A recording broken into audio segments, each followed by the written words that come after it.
Mesdames et messieurs, bonsoir. Au sommaire de ce journal. Alors qu'on s'attendait à une candidature plurielle, le parti Force Cori pour un Bénin émergent vient de déjouer les pronostics en désignant un duo unique pour la présidentielle du 11 avril 2021. Alassane Soumanou Djemba est le candidat du parti FCBE au poste de président de la République. Il aura pour vice-président Paul Rompé, le secrétaire exécutif national du parti. Ce duo est le fruit d'un consensus qui confirme que l'opposition sera bel et bien au rendez-vous de l'élection présidentielle de 2021. Nous parlerons également dans ce journal d'un don de matériel au ministère des Infrastructures et des Transports. C'est un appui de l'Agence nationale de développement belge, ENABEL, au profit des acteurs du port autonome de Cotonou. C'est dans le cadre du projet d'appui au secteur portuaire Passeport. De son côté, la Chambre de commerce et d'industrie du Bénin organise un atelier bilan de la plateforme de concertation et de dialogue public-privé sur la qualité. À l'occasion, certaines entreprises ont été certifiées HACCP pour la gestion optimale de leur système de sécurité alimentaire. Les détails dans un instant. Voilà pour les titres. Mesdames et messieurs, tout de suite, le développement.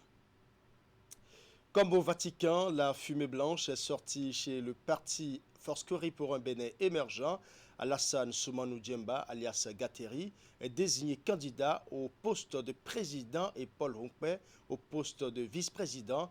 Après donc les nombreuses tractations et surtout l'élimination des candidatures plurielles, c'est essentiellement ce duo qui a fait l'unanimité au sein du bureau politique pour être le porte-étendard du parti FCBE. En résumé, la désignation du conseiller politique Alassane Soumanou Djemba et du secrétaire exécutif national Paul Rompé à l'écran est le fruit d'un consensus qui fait dire que l'espoir est permis au sein de cette formation politique de l'opposition pour le candidat au poste de président Alassane Soumanou Djemba. Le boycott de l'élection présidentielle n'est pas au programme et donc un travail acharné a donc commencé pour favoriser l'alternance au sommet de l'État à travers les urnes. Vous aurez plus de précisions sur cet élément dans nos prochaines éditions. Et pendant ce temps, la Commission électorale nationale autonome poursuit sa campagne d'échange avec les différentes parties prenantes du scrutin présidentiel. Ce mercredi, la Sénat a rencontré les institutions de la République, les ministères, les corps diplomatiques et les partenaires techniques et financiers. Objectif, partager avec eux le calendrier électoral et recueillir leurs suggestions et doléances pour parfaire l'organisation de l'élection du 11 avril prochain. Suivant. Après les partis politiques, ce sont les institutions de la République, les ministères, les corps diplomatiques et les partenaires techniques et financiers impliqués dans le processus électoral qui sont ici conviés par la Sénat. L'exercice reste le même, partager avec eux les détails du calendrier électoral établi et surtout leur exprimer les attentes de la Commission électorale nationale autonome. La Sénat, à elle seule, ne peut pas porter toute la responsabilité de l'organisation d'une élection. C'est pour ça que la loi a prévu l'implication d'un certain nombre d'acteurs, notamment les partis politiques, les institutions de la République et les organisations de la société civile. Tout ça dans l'esprit de faire en sorte que les élections se tiennent dans la paix et que chacun puisse apporter sa contribution. Au cours de la rencontre, les communications animées par les experts de la Sénat ont permis de rappeler à chacune des parties impliquées dans l'organisation et le suivi du scrutin la mission qui lui est dévolue. Plusieurs points d'ombre ont été soulevés avec des suggestions pour améliorer la qualité de l'organisation. Le ministère des Affaires étrangères, dans le cadre des élections présidentielles, est une cheville essentielle, incontournable pour le vote des Béninois de la diaspora. Nonobstant le contexte qui se présente actuellement, j'ai parlé de la pandémie du Covid-19, le gouvernement a décidé d'organiser, à la différence de certains pays, le vote des Béninois de l'extérieur. Et pour ce faire, comme il a été si bien dit, nous avons mis un comité paritaire sur pied, Sénat, ministère des Affaires étrangères. Quand est-ce que nous allons commencer les travaux? Vous recevrez d'ici la fin de la semaine, monsieur le directeur de cabinet, la décision de la Sénat portant mise en place du dit comité.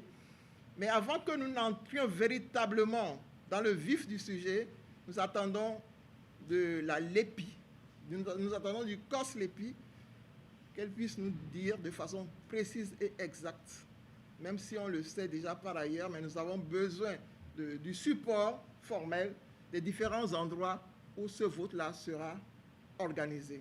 Parce que nous avons un projet justement de rencontrer le ministre de la Justice pour régler un certain problème lié à toutes les situations qui pourraient se présenter le jour du vote. Bon, la question de la gestion sanitaire, nous allons ensemble, d'abord au niveau de la Sénat, discuter de ça entre nous, et puis voir avec les autres institutions impliquées dans le processus électoral, voir comment est-ce que nous allons régler ces problèmes. Après les institutions, les ministères, les corps diplomatiques et les partenaires techniques et financiers, la Sénat va poursuivre sa série de rencontres avec la société civile, l'un des acteurs clés du processus électoral. Une rencontre qui va certainement renforcer les suggestions et doléances puis lever l'équivoque sur les questions qui divisent. Ouverture d'un séminaire des chefs de corps de l'armée de terre ce mardi à l'état-major. Au menu des échanges, le bilan d'activité des participants, suivi de la présentation des directives du chef d'état-major pour le compte de l'année 2021. C'est le ministre délégué auprès du président de la République et chargé de la Défense nationale qui a présidé la cérémonie officielle de lancement du séminaire. Akime Ousseini Seydou pour plus de précisions. Des honneurs militaires pour un rendez-vous pédagogique et opérationnel. Fortuné Alain Noatin, ministre délégué auprès du président de la République chargé de la Défense nationale, apporte sa caution à la tenue de la 5e édition du séminaire des chefs de corps de l'armée de terre. Ce séminaire du chef de corps est une occasion pour vous, non seulement de faire la revue des principes essentiels de vos collaborations et d'asseoir des pratiques saines et bienveillantes de votre façon de travailler, mais aussi un creuset de partage d'expérience. Messieurs les officiers, la nation vous est reconnaissante pour vos sacrifices. Mais tant qu'il reste à faire, dit-on, rien n'est fait.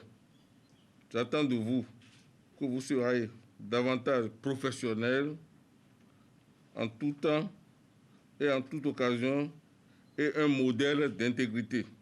Le commandement des troupes est un art. Il requiert sens d'anticipation et d'engagement au devoir bien fait. Vu sous ce prisme, l'exercice qui court jusqu'au jeudi 28 janvier vise à outiller les chefs de corps qui, par la même occasion, présentent le bilan de leurs activités. Ce genre de séminaire que nous faisons de façon annuelle impacte beaucoup les troupes et on sait que pendant qu'on fait ces séminaires, les chefs de corps, ils acquièrent beaucoup de connaissances et ils les retransmettent dans les unités. On a aussi créé au sein des corps ce qu'on a appelé les présidents de corps. Jusqu'à l'année passée, c'était des présidents de catégorie. Le CEMAT va les rencontrer bientôt. C'est des gens par catégorie de personnel militaire qui veillent à la cohésion dans les unités. Donc, on sent quand même depuis que le chef d'état-major de l'armée de terre, le colonel Fructueux Baguidi, depuis qu'il a pris le commandement en octobre 2016 et qu'il a commencé par organiser ce genre de séminaire, que les comportements et le rendement dans les unités, ça s'est beaucoup amélioré. Le séminaire des chefs de corps ainsi qu'il a été précisé colle à la peau du chef d'état-major de l'armée de terre, le colonel Fructueux Baguidi, qui a pensé dès sa prise de commandement l'instauration de ce cadre d'échange et de partage d'expériences. La construction de l'échangeur de Vedoko n'est plus qu'une question de temps. Le projet se précise davantage avec des échanges de notes entre le Bénin et le Japon. Les deux pays ont signé 4 documents qui comprennent aussi un projet de renforcement des systèmes d'alimentation en eau potable dans les départements du Koufo et du Plateau. La cérémonie s'est déroulée ce mardi dans les locaux du ministère des Affaires étrangères et de la coopération. Reportage. Pas de poignée de main, les gestes barrières à la Covid-19 obligent, mais Para fait échange de documents et le Japon marque son accord à accompagner le Bénin pour la réalisation de 2 projets. Il s'agit de la construction d'un échangeur au carrefour de Vedoko, un des quartiers de Cotonou, et le renforcement des systèmes d'alimentation en eau potable dans les départements du Koufou et du Plateau. Le financement de ces 2 projets s'inscrit dans le cadre de l'aide financière non remboursable du Japon. La réalisation des 10 projets contribuera à l'atteinte des objectifs du programme d'action du gouvernement qui accorde une attention particulière au renforcement des infrastructures routières et des systèmes d'alimentation en eau potable au Bénin. La présente cérémonie traduit la volonté et l'engagement de la JICA d'accompagner le Bénin dans sa marche résolue vers le développement. Marqué depuis 2016 par le programme d'action du gouvernement du président Patrice Talon, mis en œuvre de façon méthodique. Si le projet de renforcement des systèmes d'alimentation en eau potable permettra de desservir près de 150 000 personnes dans les communes de Sakété, Aplahoué, Djakotome et Dogbo, celui de la construction de l'échangeur de Vedoko, lui, contribuera à améliorer le flux de la circulation à ce carrefour. Je voudrais vous dire que le gouvernement du Bénin est particulièrement sensible à cet acte que nous posons. Nous sommes particulièrement sensibles à l'attention que vous portez à nos priorités de développement. Réaliser l'échangeur de Vedoko, c'est effectivement développer la route pour pouvoir accélérer notre développement. Mais lorsque l'on développe la route, on peut avoir soif. On a soif et on a besoin de boire de l'eau. On a besoin aussi d'eau pour nos populations, sur toute l'étendue du territoire. Et là aussi, vous avez été attentifs à ce que nous avons souhaité alimenter toutes nos populations en eau potable. Le coût de ces 2 projets est estimé à plus de 19 milliards de francs CFA, dont plus de 18 milliards de francs CFA pour la construction de l'échangeur. Un ouvrage qui prévoit un passage supérieur d'1 fois 2 voies et des voies passant sous le passage supérieur. La livraison de l'infrastructure est prévue pour juin 2023. Cérémonie officielle de don d'un lot de matériel au ministère des Infrastructures et des Transports. C'est un appui de l'Agence nationale de développement belge, ENABEL, aux acteurs du port autonome de Cotonou dans le cadre du projet d'appui au secteur portuaire Passeport. Nagui Balagbe pour le compte rendu.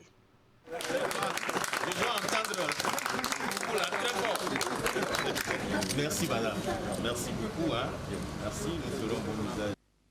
Du matériel roulant, des mobiliers et un important lot d'équipements informatiques au profit du ministère des Infrastructures et des Transports. Le don de l'Agence belge de développement ENABEL dans le cadre du projet d'appui au secteur portuaire Passeport a été officialisé hier au détour d'une cérémonie solennelle qui a consacré la remise de ces équipements et matériels aux bénéficiaires. Je suis très heureux de recevoir ce matériel et ces équipements parce que d'une part, ça va permettre de donner un coup de pouce à la direction. Ces matériels que nous sommes en train de recevoir ce jour viennent à point nommé pour nous amener à augmenter notre efficacité sur la plateforme portuaire parce que la compétitivité du port dépend beaucoup de la capacité de l'administration à mieux l'accompagner. Ultime intervention par ailleurs qui s'inscrit dans la dynamique du renforcement des liens entre les 2 pays et témoigne de la volonté de l'Agence belge de développement ENABEL d'accompagner les directions des transports terrestres et de la marine marchande dans la mise en œuvre de leurs missions régaliennes en lien avec le secteur portuaire. Cet accompagnement est conçu pour contribuer à travers les 3 résultats du projet. Le premier, c'est l'amélioration de l'environnement des affaires et le renforcement de la confiance des clients. Il y a entre autres un cadre institutionnel adéquat, une meilleure sécurité et sûreté maritime et portuaire et une meilleure qualité du transport sur les corridors béninois des marchandises débarquées au port. Donc, en termes d'exécution, le projet est à peu près à 20% de son exécution au point de vue budgétaire. Et je dirais que le résultat qui est le plus en avant, il y a 3 résultats dans ce projet, c'est le résultat 2, c'est celui qui concerne spécifiquement le port autonome de Cotonou. Pilier principal de développement de la coopération bilatérale bénino-belge sur la période 2019 et 2023, Le projet Passeport impacte significativement la compétitivité du port autonome de Cotonou. Je voudrais exprimer, au nom du gouvernement du Bénin, de son chef, le président Patrice Talon, et au nom du ministre des Infrastructures et des Transports, toute la gratitude du peuple béninois. Ce don, constitué de matériel roulant, matériel et mobilier, de bureaux, d'équipements informatiques et d'équipements de communication et de protection individuelle, dont la liste vient de nous être communiquée, est d'une importance capitale pour le fonctionnement de ces directions.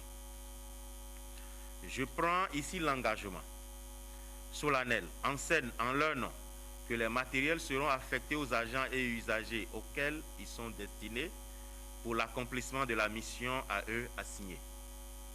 Je prends également l'engagement que ces matériels correspondent et correspondront bien aux usages qu'ils en seront faits et que le suivi et évaluation dont vous avez parlé, madame, sera effectif et compte rendu vous sera régulièrement. Signalons par ailleurs que le Royaume de Belgique a décidé depuis fin 2018 de payer les droits de douane et taxes sur les biens importés dans le cadre des actions de coopération, histoire de favoriser une mobilisation plus efficace et une meilleure maîtrise des ressources au niveau des pays en voie de développement.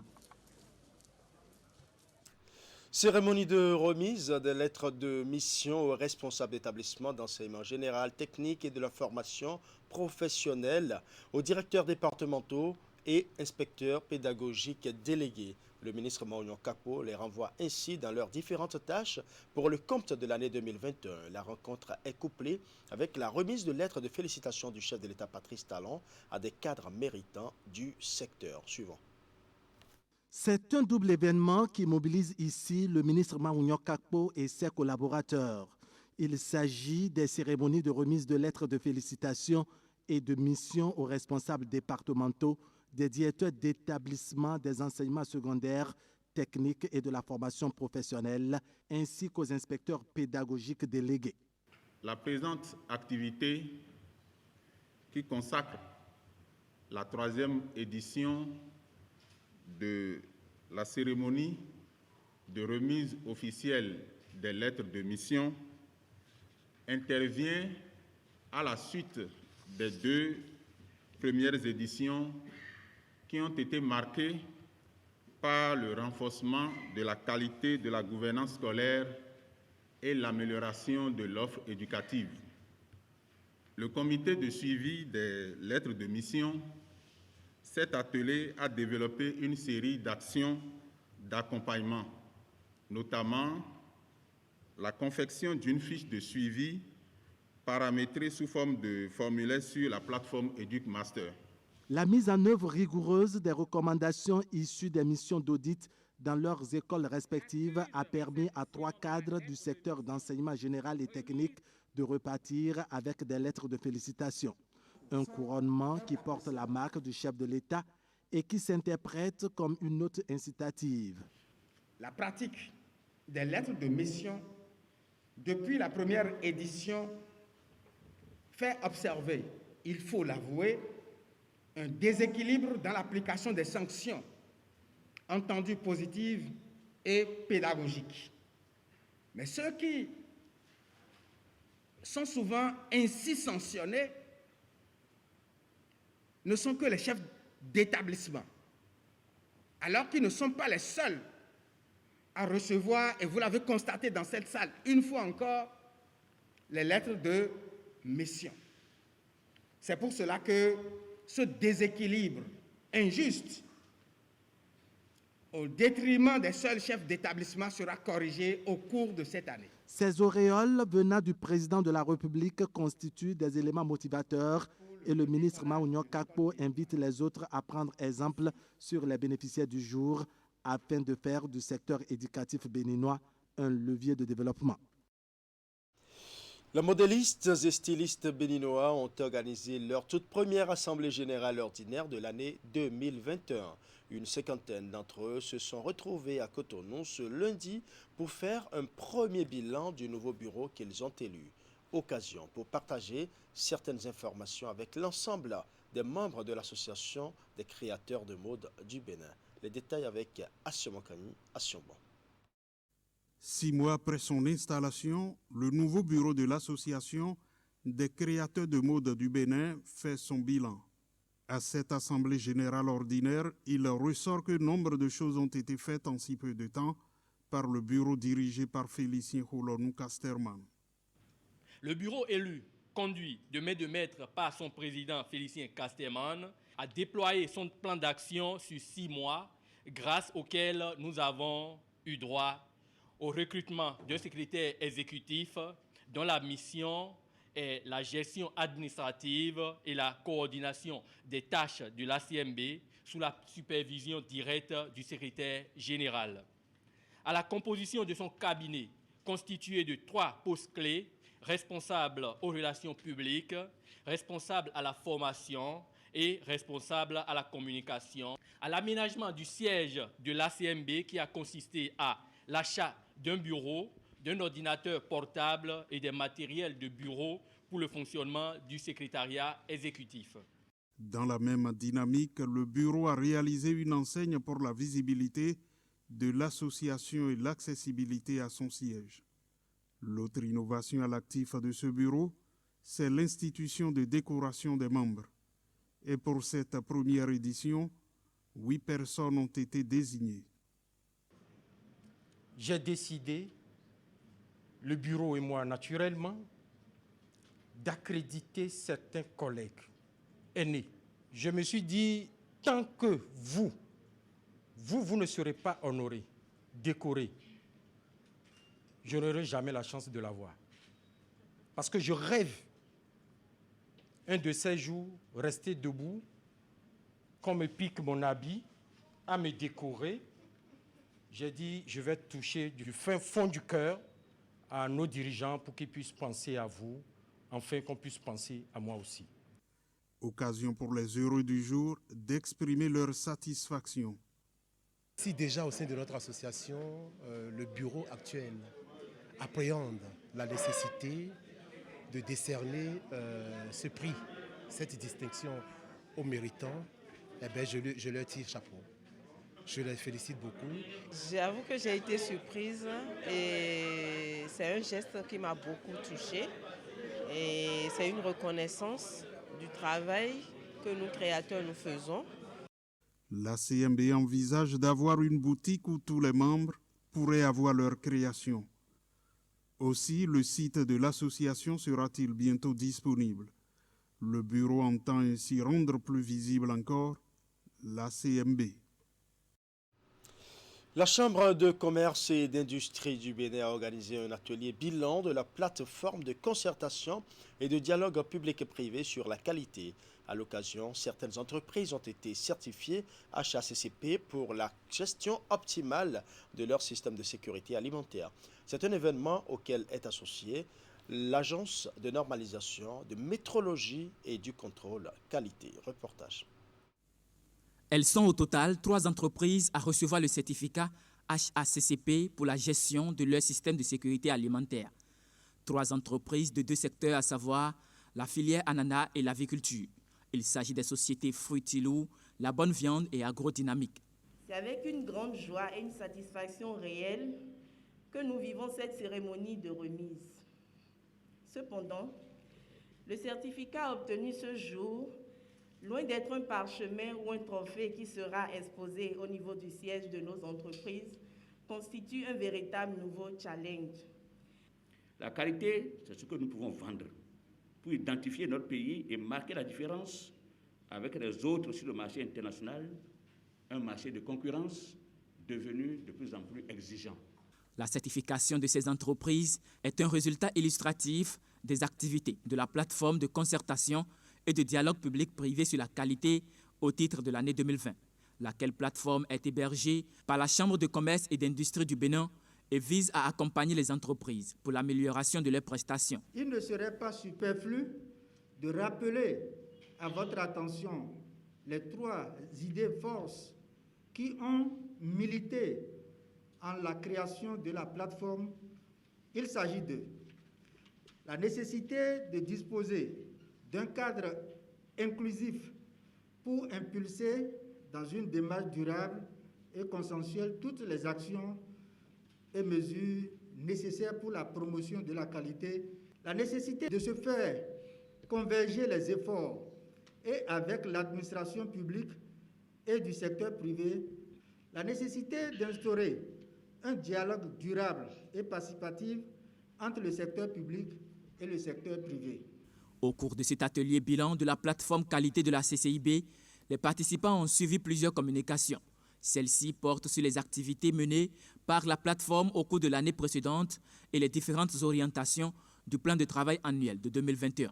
En œuvrant pour la mise en place du cadre de concertation de la plateforme qualité, vous, chers acteurs du secteur privé, avez compris la vision du président de la République et de son gouvernement à travers le PAG dans les axes stratégiques 3 et 4 du pilier 2, intitulé « Engager la transformation structurelle de l'économie béninoise ». La plateforme qualité, faut-il le rappeler, dans cet environnement concurrentiel où la qualité est un défi à relever chaque jour, vise à instaurer et à renforcer un dialogue permanent entre les acteurs du secteur public et privé pour améliorer la productivité, la compétitivité des produits made in Bénin. À travers cet atelier, il est attendu l'amélioration de la performance et de la visibilité de la plateforme de concertation et de dialogue public-privé sur la qualité. C'est aussi un cadre d'échange et de partage sur les grands sujets de préoccupation de la vie des entreprises et surtout celle des filières du projet d'appui au renforcement des acteurs du secteur privé par ACEP, un projet financé par l'Union européenne et l'Agence française de développement. Parlons sport à présent. Le Bénin vient d'être sollicité par la ville de Baltimore dans l'État du Maryland, c'est aux États-Unis, pour l'organisation de la candidature du pays pour accueillir la Coupe du Monde en 2026. L'information est donnée ce mardi par le Conseil technique du ministre. C'était à la faveur d'une conférence de presse. Des détails avec Ali Momone. De toute évidence, les actions du gouvernement du Bénin sur le plan sportif commencent déjà par porter. Après avoir été choisi comme pays pilote dans la mise en œuvre du projet Football for School de la FIFA, c'est la ville de Baltimore, aux États-Unis, qui sollicite aujourd'hui le Bénin. Il est question ici pour le Bénin de participer à l'organisation de la candidature de Baltimore pour accueillir la Coupe du Monde 2026. Et c'est dans l'intérêt du Bénin que le ministre Spanoleki a accepté de travailler sur cette candidature. Et au-delà de cette candidature, et on l'espère de l'obtention de cette compétition à Baltimore, ce sont des échanges autant sur le plan sportif que sur le plan culturel. Sachez que, et sur le plan économique, sachez que la ville de Baltimore, qui est dans l'État du Maryland, est un des États où il y a le plus d'afro-descendants. Cette demande de partenariat obéit à notre logique de nous associer à tous ceux qui peuvent entreprendre une action dans l'intérêt de notre pays, à vous confirmer que ce soutien à la candidature de cette ville américaine, qui a beaucoup de similitudes identitaires avec notre pays, est un soutien qui pour nous est tout naturel, et à confirmer qu'enfin nous allons, au-delà de ce soutien, nous organiser nous-mêmes pour que le Bénin soit présent à cette Coupe du Monde 2026. Le partenariat qui vient de naître entre le Bénin et la ville de Baltimore sera porté sur le long terme. Il permettra d'améliorer la visibilité du Bénin au plan international. La Coupe du Monde est vraiment la porte d'entrée pour un partenariat qui va bien au-delà du football et de la Coupe du Monde. Et d'ailleurs, j'ai oublié de le préciser tout à l'heure, que la ville de Baltimore soit retenue ou pas, ce partenariat existe et existera. Et c'est quelque chose qui, pour moi, est significatif de la volonté d'une ville et d'un État, d'un partenariat avec un continent qui est en train de grandir et avec un pays qui est en train de montrer ce qu'il vaut et en train de se révéler. Le pays du Bénin, c'est le premier pays qu'on n'a jamais choisi pour faire quelque chose comme ça. parce que le lait, c'est naturel. Le Bénin, c'est un football, c'est un pays de football et c'est un pays sportif. Il fait beaucoup de choses en ce qui concerne l'infrastructure dans tout le pays. Nous aussi, on fait la même chose ensemble. Donc, c'est le pays du Bénin, c'était le premier pays africain qui a choisi aux États-Unis pour faire le hosting pour la Coupe du Monde.